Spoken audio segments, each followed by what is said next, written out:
process. You just can't come in and get everything you want and do it entirely your way. Apparently, Steve Bannon has been calling for the immediate deportation of Elon Musk because he's an illegal immigrant. He came here on a student visa, but he never went to school. He was supposed to go to Stanford. Instead, he immediately started his first tech startup, which was Zip2. And I guess immigration expert lawyers are saying that, yeah, if you lie in your paperwork, it's a reason to be able to deport. But you 5 or 6 Elon fans out there, you need not worry, okay? This country is about protecting the criminally minded and the morally bankrupt. So Elon, of course, won't be going anywhere. That said,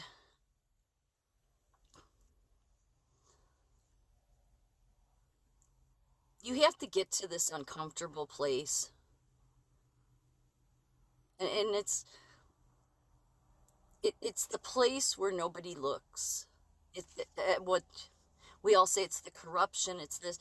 No, I mean, it is, but nobody ever goes deeper than that.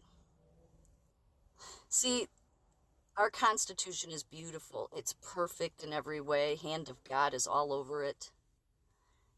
And it was written for a certain kind of people, not a certain skin color or any of that. No, but it was written to only work under men that are honorable.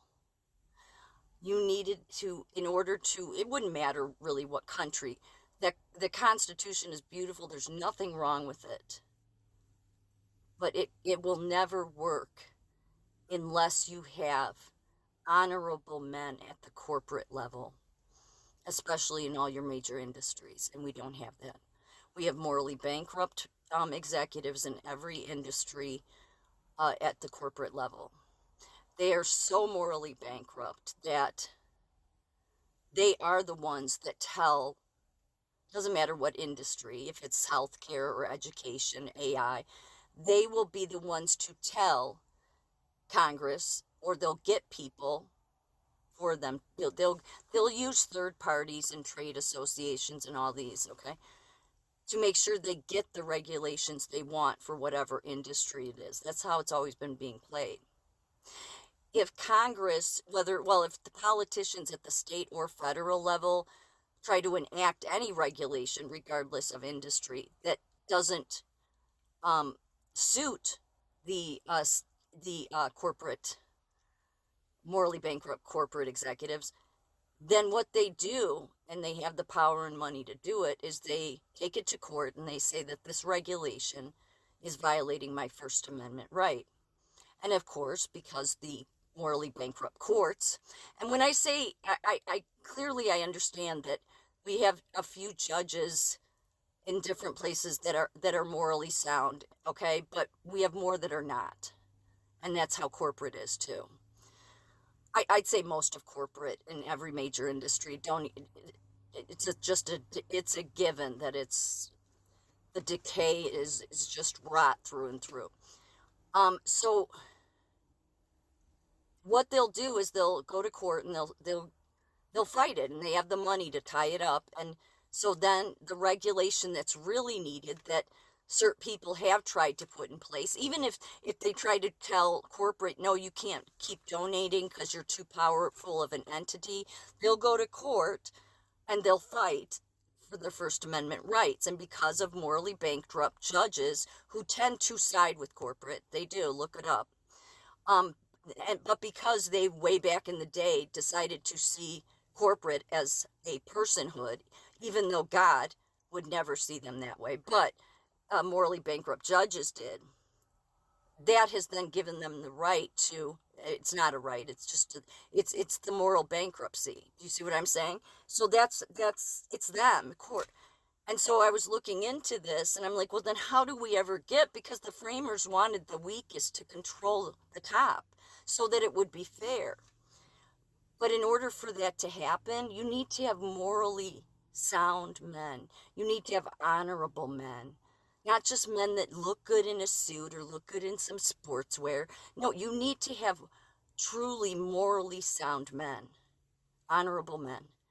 And unfortunately, especially at the corporate level, they're they're really not even there. They're non-existent in all the major industries.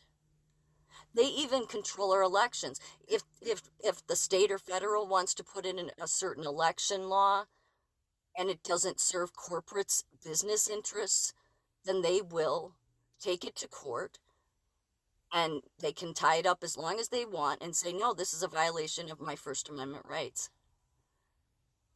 So, do you hear what I'm saying?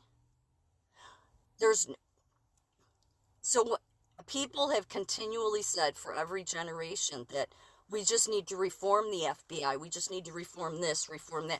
No, there is no reforming it.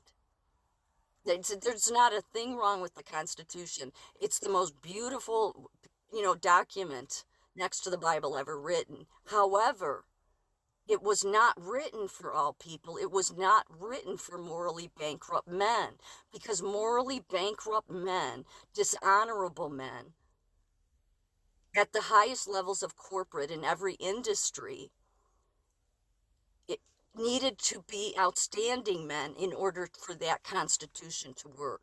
Instead, we have morally decayed, rot men at every corporate level of every major industry.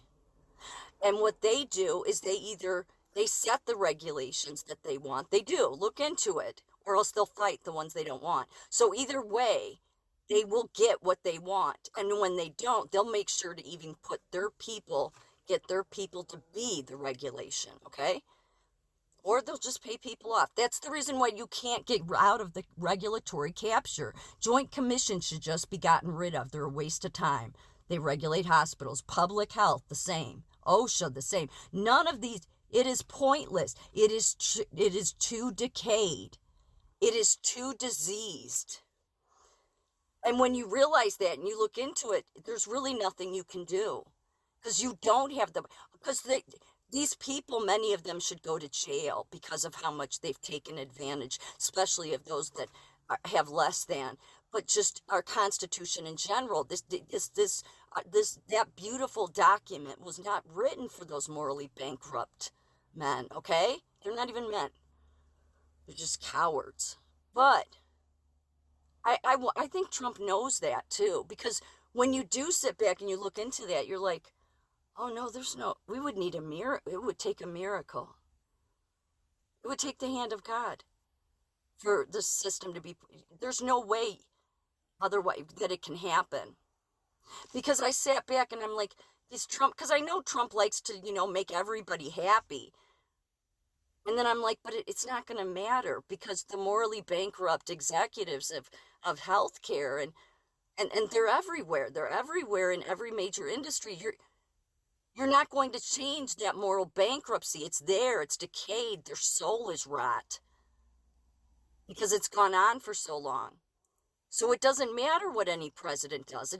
No matter how much Trump wants to make it work, that corporate industry will continue to abuse everybody that's less than, and they will continue to abuse the God-given Constitution that our framers gave us. But our framers knew that these dishonorable men would never be able to uphold a righteous document like the Constitution, because they're trash.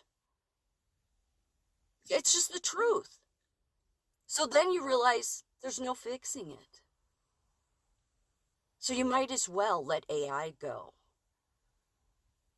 If you want to continue to believe that you just need to put the right people in regulation, no, they've been saying that forever.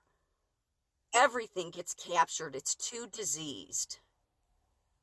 So the next thing you do is you let AI go, because it would be far better off with no regulation than the very morally bankrupt people that have been controlling regulation being in charge of it. Or they will pick, even if they aren't going to say that they're going to be in charge of it, they will make sure that the people that are, because all of the lobbyists are for these corporate industries, your major industries, pharma, healthcare, all of it. Got to be realistic.